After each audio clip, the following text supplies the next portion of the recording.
I moved into the neighborhood for peace and quiet, an escape from the chaos of city life. After years of sirens, honking, and sleepless nights filled with apartment walls too thin for privacy, all I wanted was a patch of green and the sound of silence. The house wasn't extravagant. It was modest, 2 bedrooms, a creaky porch, and a backyard that needed some love. But it was mine, my first home. The lawn had potential, and I even picked up a couple of garden gnomes at a flea market to give it some charm. I installed a brand new black mailbox, painted the shutters blue, and planted sunflowers along the fence. It felt like a fresh start, the kind you don't get too many chances at in life. I'd heard about HOAs before, homeowners associations. I figured it was just some kind of neighborhood newsletter and lawn maintenance rules, maybe a few dues here and there, nothing more than suburban bureaucracy. I signed the papers without much thought, more focused on the mortgage than the fine. Print turns out the devil's in the details, or in my case, on the board. Her name wasn't Karen, but let's be honest, she earned the title. She was the HOA president, and I met her 2 days after I moved in. I was in the front yard adjusting a solar light when I heard a sharp throat clearing behind me. I turned, and there she stood, perfect bob haircut, clipboard in hand, wearing a name tag like she was running for office. "Your trash bins were visible from the street," she said, without so much as a greeting. "That's a violation." I blinked. "I just moved in." She didn't care, just circled something on her clipboard and walked off like she had declared war. That woman changed everything. One minute I was unpacking, the next I was enemy number 1. At first I thought maybe it was a misunderstanding. Maybe she was just trying to enforce the rules fairly. But no. This was personal. I just didn't know it yet. It didn't take long for the illusion of suburban peace to shatter. 3 days after our awkward first encounter, I came home from the hardware store to find a bright orange notice duct taped to my front door, a courtesy violation warning from the HOA. Reason: unauthorized flower pot color, non-compliant with HOA exterior decor standards.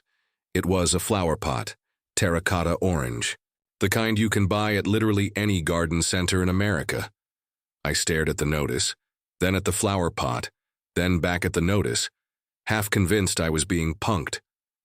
But no, there was her signature at the bottom. Karen P., president of the Willow Ridge HOA. That's when I realized this wasn't just about rules. This was about control. Karen didn't knock or introduce herself with a smile or a welcome to the neighborhood basket. No, she slapped violations like a sheriff, serving warrants. She made the rules, interpreted the rules, and enforced them with the zeal of a drill sergeant and the warmth of a winter frost. And it wasn't just me. She patrolled the neighborhood like it was her personal fiefdom, measuring grass with a ruler, peeking over fences, checking porch lights for non-compliant wattage. She once knocked on a neighbor's door to scold them for having wind chimes that were too whimsical. Her little HOA crew? Just as bad. A board of yes-men and bootlickers. They nodded at every word she said, like bobbleheads glued to her car dashboard. One of them, I think his name was Fred, once tried to write up a single mother for hanging a kid's art project on her window. No one questioned her. No one dared. I decided to keep my head down. I repainted the flower pot. I even moved it behind a bush where no one could see it. Sent her an email, respectful, polite, letting her know the issue had been corrected. She didn't respond. Instead, got another notice, this time for leaving my garage door open for more than 15 minutes. I'd been unloading groceries. I started to see the pattern. The more I complied, the more she piled on. Like a wolf testing a fence, every time I gave ground, she took another bite. I talked to neighbors cautiously at first. Most lowered their voices and glanced around, as if afraid she might pop out of a hedge. Some had been fined hundreds over. Minor things, garden edging, a seasonal wreath, even a child's inflatable pool. She thrived on fear, one elderly man whispered. The more compliant you were, the more she bled you dry with rules. The worst part? She seemed to enjoy it. Like it fed her. watching people jump through hoops just to avoid her wrath. I once saw her smirk after issuing a notice to a couple for using the wrong shade of mulch. Smirked. I started keeping a log, dates, times, notices, photos. I wasn't sure why at first. Maybe it was instinct. Maybe I knew this was heading somewhere darker. She didn't know it yet, but with every pettiness, every arbitrary rule she weaponized, she was building my case, brick by brick. And one day, soon, it was all going to come crashing down. It started slow, subtle, like a leak under the sink, just a few drips easy to ignore. A $50 fine for a bird feeder I'd mounted on the back porch. It was the same model my grandmother used. I didn't even know bird feeders needed HOA approval. Then, a $100 violation for allowing a friend to park her car on the curb overnight during a weekend visit. I checked the bylaws. No mention of overnight parking limits unless it blocks a mailbox. Hers didn't. But the fines kept coming. A $75 penalty for a faded welcome mat. Another for using non-regulation edging on the flower bed. Whatever that meant. I was being nickel and dimed into submission. I emailed Karen, trying to reason with her. She replied once, simply stating, "All residents must adhere to HOA guidelines. Repeated non-compliance reflects poorly on the community." Then she said something that hit like a punch in the gut. "Your disregard for the standards of Willow Ridge marks you as a threat to neighborhood uniformity." A threat? For planting sunflowers and owning a bird feeder? I knew I had to speak. So I attended the next HOA board meeting. The room was filled with plastic chairs, stale coffee, and silence so thick you could hear the air conditioning hum. Karen sat at the head table, flanked by her silent entourage of yes-men, all dressed like they were attending a budget funeral. I raised my hand to speak. She ignored it. When I finally stood and asked about the inconsistent enforcement of rules, she narrowed her eyes like I'd just insulted her ancestors. She interrupted me, accused me of disrupting board procedures, and banged her gavel like some gavel banging meant she'd won the argument. No one backed me up. Eyes stayed down, spines stayed bent. That night, I found the letter taped to my front door, cold, official, and brutal. It was from the HOA's legal representative. A formal notice of intent to pursue legal action. They were suing me. The document claimed I had persistently violated HOA standards and incurred damages to the value and cohesion of the community. They demanded $4,800 in fines, penalties, and legal costs, $4,800. That was more than my mortgage. I didn't even make that much in a month. I sat there, letter in hand, chest tightening, rage bubbling beneath shock. This wasn't just about potted plants or bird feeders anymore.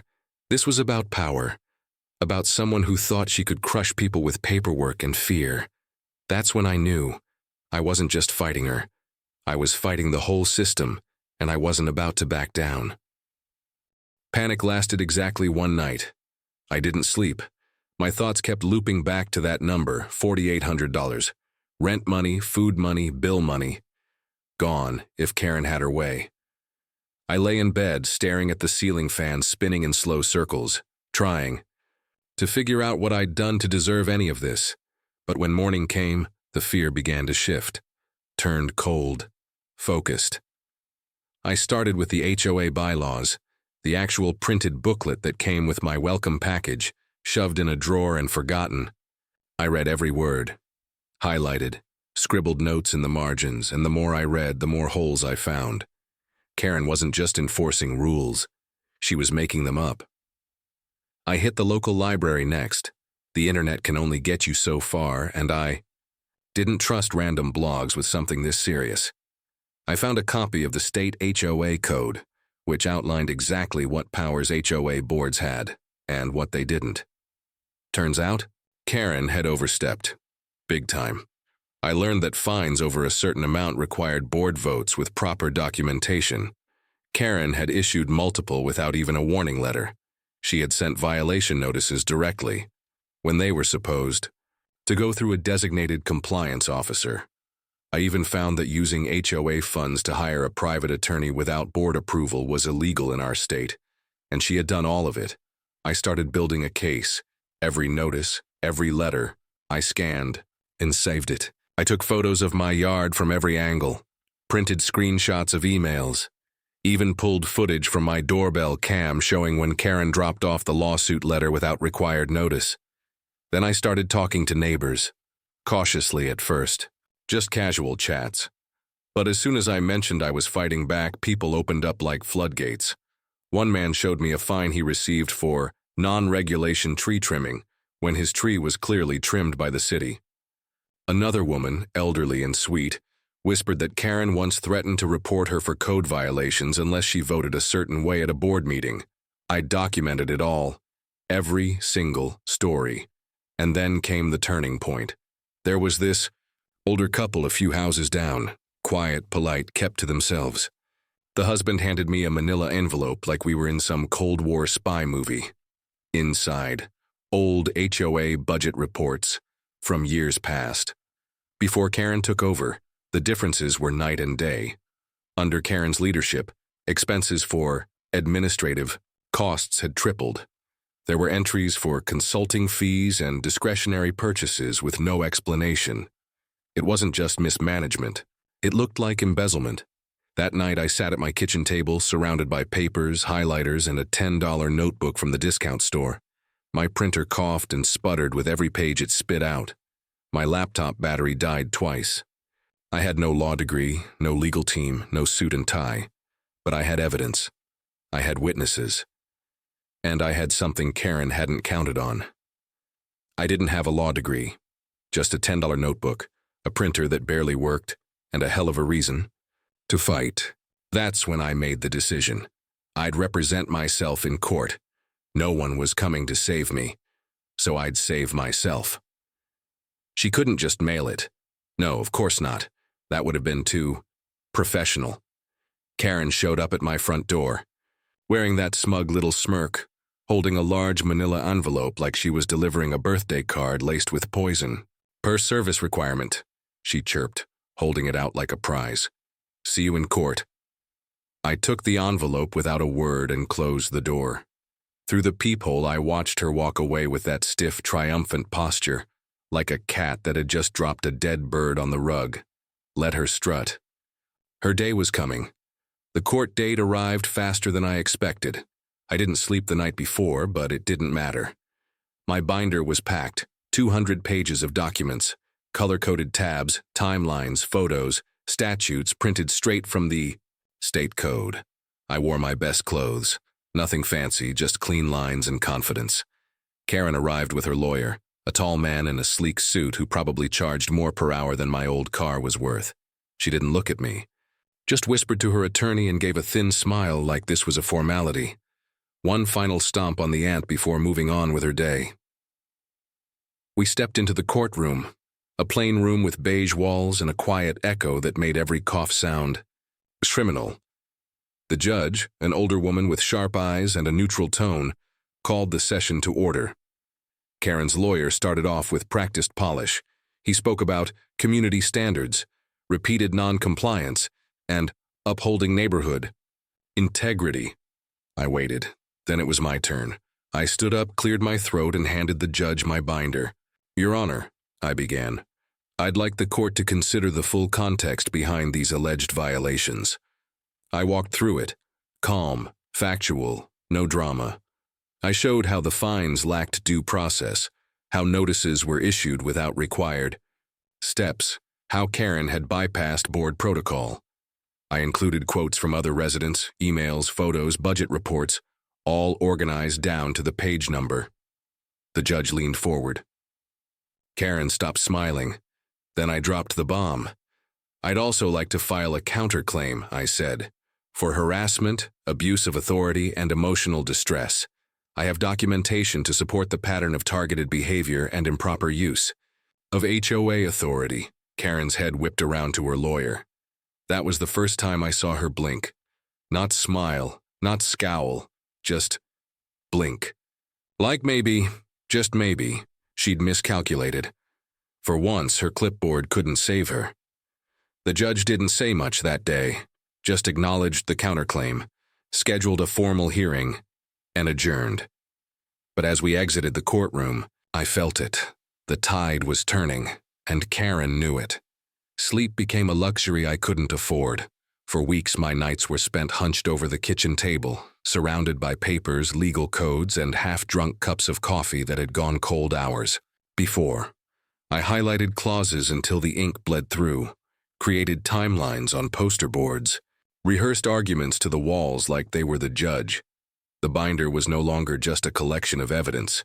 It was my sword and shield. One evening, just as I was preparing to dig through another stack of emails, my doorbell rang. It was Mr. Fletcher, the retired accountant who lived 3 doors down. We'd spoken briefly during one of my neighborhood walkthroughs. Quiet guy, kind eyes, always out early tending to his roses. He handed me a box. "I think you'll want to see this," he said, almost in a whisper. Inside, old HOA financial records. Years' worth, carefully filed, annotated. He'd kept them from his time on the board before Karen took over. It was all there. Line item: expenses with no receipts. Miscellaneous consulting payouts to a company that didn't exist. Travel reimbursements for meetings that never happened. She'd been treating the HOA account like a personal slush fund. This doesn't just break bylaws, I muttered to myself, flipping through the documents. This breaks laws. And just when I thought I'd found my smoking gun, another one landed in my lap. An envelope, no return address. Just shoved under my door sometime during the night. Inside was a flash drive, and on it, emails. Dozens of them, all from Karen's official HOA email account. She called residents inbred lawn trolls, mocked elderly homeowners, and described one family as trailer trash with a brick facade. In one email, she openly pressured board members to vote against a disabled homeowner's request for a ramp, calling it a visual liability. Even worse, there were messages where she admitted she bent the rules to punish certain homeowners who she felt were too smug. All of it dated. All of it traceable. I printed them all, indexed every file, numbered every page. When I looked over my new stack of exhibits, my hands actually trembled. This wasn't just about a few fines anymore. This was about a pattern of abuse, corruption, and illegal retaliation. I didn't know who sent the emails, and frankly, I didn't care. The metadata checked out. The timestamps lined up with board decisions. Her own words would betray her far more effectively than I ever could. I packed everything into a second binder, labeled it Supplemental Exhibits. Clean, professional. At this point, my legal team was still just me, plus a dying ink cartridge and a roll of sticky tabs. But I was ready. My case wasn't just strong, it was explosive. All I needed was a judge who could see past her smirk. I stood in the mirror the night before trial, repeating those words like a mantra. Karen had power, yes. She had lawyers and influence and intimidation. But I had truth. I had receipts. And now I had something she couldn't bury. Proof, and I was about to drop it all right on the courtroom floor. The courtroom was packed, a sea of eager faces from the neighborhood, all curious to see Karen finally face the consequences of her actions. There was an air of nervous excitement as everyone settled into their seats, whispering among themselves, wondering what would happen when the woman who'd tormented them for so long was put on trial. I stood at the back, my heart pounding in my chest. My attorney had briefed me on the proceedings, but nothing could prepare me for the sheer weight of the moment. This was it, the day I would stand up for myself, and for everyone Karen had wronged. The stakes were high, but I knew it was finally time to fight back. Karen was already seated at the front, her lawyer beside her. Her posture was stiff, like she was trying to project confidence, but there was a nervousness in her eyes that I couldn't ignore. It didn't take long to see that her lawyer had prepared a slick, well-rehearsed case. The accusations against Karen were carefully laid out. Rule violations, fines that had been levied under questionable circumstances, and procedural errors that made it clear the HOA had overstepped their bounds. Her lawyer's voice was smooth, reassuring, like a practiced actor delivering lines they knew too well. My attorney nudged me, signaling that it was my turn. I stood up slowly, my legs feeling like lead, but I forced myself to walk toward the table with steady steps. The weight of the eyes on me was almost suffocating, but I didn't let it show. I was prepared. Your Honor, I began, my voice shaking slightly but gaining strength with every word. I'm here today, not just to contest the fines or the actions of the HOA. I'm here to expose the truth. I pulled out a large folder of documents from my briefcase, careful not to drop it as I laid it on the table. The rustling of pages filled the courtroom, adding to the tension in the air. I glanced at Karen, whose face had already begun to flush with anger as I started to flip through the pages. She was watching me intently now, her fingers clenching around the edge of her seat. I presented the timeline of events, detailing each fine that had been imposed on me, one after another. I showed the judge how the violations were often vague, or selectively enforced, while others in the neighborhood, many of whom had the same issues I'd been penalized for, had been allowed to slide without consequence. It was like a game to her, one where I was the target and everyone else got a free pass. The murmurs from the audience grew louder as I passed around photos of overgrown lawns, unkempt gardens, and fences that hadn't been painted in years. Things that Karen had never once addressed, even though they were clearly violations of the same rules she'd used to target me. I pointed out the hypocrisy, the blatant favoritism that had allowed her to keep certain people off the radar, all while I was held to impossible standards. The judge listened intently, and I could see her slowly starting to piece together the web of lies Karen had spun. Then I dropped the bombshell. I slid over the series of emails I'd obtained through a public records request. Karen had sent them herself, filled with sneering remarks about tightening the screws on residents who dared to step out of line. I showed the judge the emails where she mocked others, boasting about how she'd manipulated the system to keep people in check, including me. And then I dropped the real bomb. The so-called emergency vote that Karen had orchestrated to levy my fines? It wasn't real. I dug deep, uncovering evidence that Karen had fabricated the vote entirely. She had misused HOA funds to facilitate this sham vote and imposed penalties that never even had legal standing. Karen's composure shattered. Her face twisted in fury as she stood up abruptly, her hands shaking as she pointed toward me. "This is all lies," she yelled, her voice high-pitched and frantic. "This is a personal vendetta." The judge, unamused, rapped her gavel sharply. "Ms. Sanders, you will remain silent." But Karen didn't listen. She was shouting now, her words spilling out in a torrent. "You have no right to do this. This is not how it's supposed to go." The lawyer beside her looked uncomfortable, sweating as he shifted in his seat. He shot Karen a sharp look, his face contorted in a mix of embarrassment and frustration. But it was too late for him to salvage the case. Karen had lost her cool in front of everyone, revealing just how unhinged she truly was. The room was silent. For a moment, the tension so thick you could almost cut it with a knife. Then came the gasps, the murmurs of disbelief from the neighbors who had been watching. They were just as shocked as I was at how far Karen had fallen from grace. I stood there for a moment, collecting my thoughts before I spoke one last time. "It wasn't just about the fines," I said, my voice steady now. "It was about a bully who thought she could get away with tormenting everyone around her. She thought she was untouchable. But today, she's finally been dragged into the light." Karen's face turned crimson as the truth hung in the air like a cloud of poison. The gavel came down again, this time with finality. "Court will recess. For the day, the matter will be taken under advisement." But the damage was done. The neighbors knew, the judge knew, and Karen, she knew she was no longer the one in control.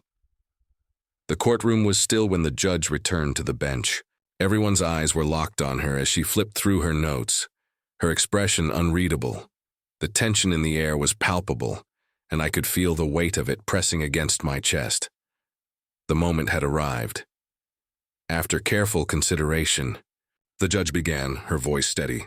"I rule in favor of the defendant. All claims brought forward by the plaintiff are dismissed." A wave of relief washed over me, and for a second, it felt like everything I'd been through had led to this single moment of vindication. The room was buzzing with whispers, but I didn't have time to savor the win. There was more to come. Furthermore, the judge continued, her tone shifting, the counterclaim presented by the defendant has been upheld. The HOA, through Ms. Sanders, is hereby ordered to pay $25,000 in damages. I almost couldn't process what I was hearing. My brain struggled to catch up with the words. $25,000. Karen and the HOA were responsible for that. It was real. The courtroom erupted into murmurs as the impact of the ruling settled in. I glanced at Karen, who was completely frozen in place. She was speechless, her mouth hanging open in shock, her face pale. She had never anticipated this turn of events. Her lawyer shot up from his seat, his face contorted in panic as he tried to object. "Your Honor, Objection denied," the judge interrupted, her voice firm. "The evidence is clear." Karen's lawyer slumped back into his chair, defeated. But Karen, she wasn't taking this lying down.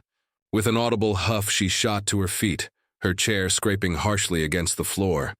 "This isn't over," she muttered under her breath as she stormed out of the courtroom, not sparing a glance at anyone. I stood there, still processing the weight of the judgment. I'd done it.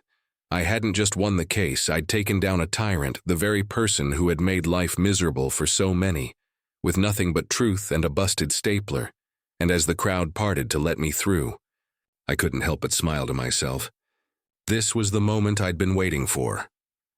2 days after the ruling, Karen resigned as HOA president. It was swift and unceremonious, a move that felt almost like a concession. No grand speeches, no explanation, just a quiet retreat from the position she'd held with such cruelty for so long. It was the first real sign that her reign of terror was truly over. The HOA board quickly followed suit, and within a week, a new board was elected. This time, it was different. The community came together, and the new board actually listened to the residents. They started holding open meetings considering everyone's concerns and dismantling the oppressive policies that had once been the hallmark of Karen's leadership. The $25,000 in damages wasn't just a victory, it was a chance to rebuild. I used part of it to finally fix the garden, turning it into a space that brought people together. The rest went to a local legal aid group that supported people who'd been wronged by corrupt systems like the HOA. And, to celebrate the win, and mark the end of an era, I threw a block party. Neighbors came together to eat, drink, and celebrate their newfound freedom. As I moved through the crowd, people thanked me, some even calling me a hero. But honestly, I didn't feel like one. I was just a guy who got tired of the bullies in power. I was just someone who refused to back down when it was time to speak up. If someone tells you you're powerless, remind them what happens when the quiet ones finally speak, I said to a neighbor, smiling as I looked around at the laughter. The music, the sense of community. This wasn't just a win for me. It was a win for everyone.